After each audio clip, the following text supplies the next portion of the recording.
Hello, I'm David Chaston with 90 at 9, brought to you by adventurous.co.nz. This week, get everything you need to know in 90 seconds at 9 o'clock, with news of some surprisingly adventurous policy moves in the Australian federal budget.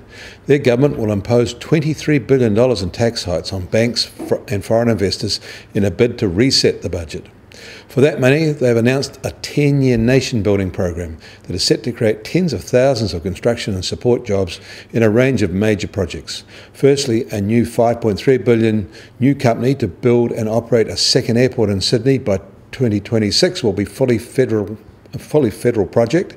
Then a new project to connect Melbourne and Brisbane by a 1,700-kilometre inland rail line will be funded. The government will also acquire outright ownership of the Snowy Hydro scheme. That will unlock funds for New South Wales and Victoria states to reinvest in other infrastructure. In housing, first-time home buyers will receive a tax cut on deposit savings up to $30,000. And Australia's big five banks are going to be hit with a new levy on liabilities that will raise over $6.2 billion over 4 years.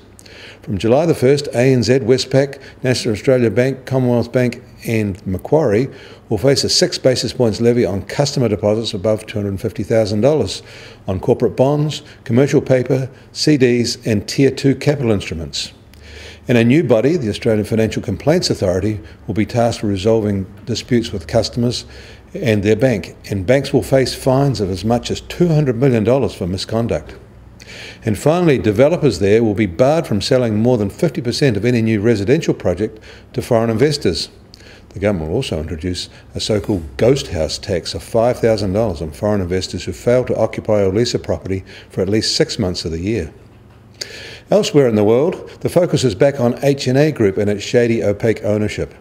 It has raised eyebrows by taking a major 9.9% stake in Deutsche Bank, something that was today welcomed by German regulators.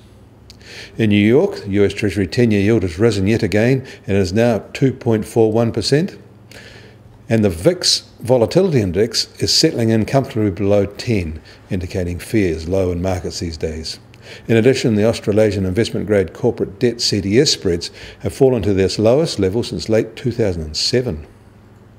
The price of oil is trending down today. US crude benchmark is now under $46 a barrel, while the Brent benchmark is now under $49 a barrel.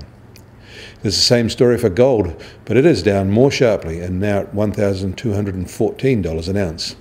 The New Zealand dollar is slightly softer as well at 68.9 US cents as the greenback is moving up. On the cross rates, the Kiwi dollar is at 93.8 Aussie cents and 63.3 Euro cents. The TWI is at 74.1. We should also note that the price of Bitcoin, that just recently rose sharply to over $1,500, has today surged higher to well over $1,700. I'm David Chaston. That was 90 at 9, brought to you by adventurous.co.nz.